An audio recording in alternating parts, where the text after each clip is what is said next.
అరుణాచలంలోకి వెళ్ళడానికి ఒకటే, పరమేశ్వరా నాకేం తెలియదు,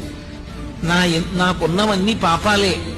నిన్ను నమ్ముకుని వస్తున్నాను, నువ్వే నన్ను అరుణాచల ప్రవేశం చేయించు అని అడిగినటువంటి వారికి అరుణాచల ప్రవేశం చేయిస్తారు తప్ప,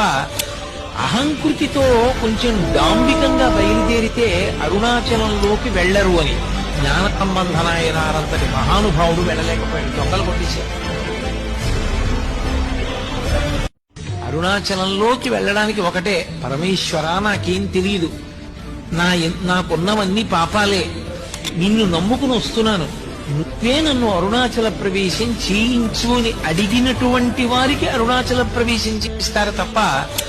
అహంకృతితో కొంచెం డాంబికంగా బయలుదేరితే అరుణాచలంలోకి వెళ్లరు అని జ్ఞాన సంబంధనాయనారంతటి మహానుభావుడు వెళ్ళలేకపోయాడు, దొంగలు కొట్టేశారు.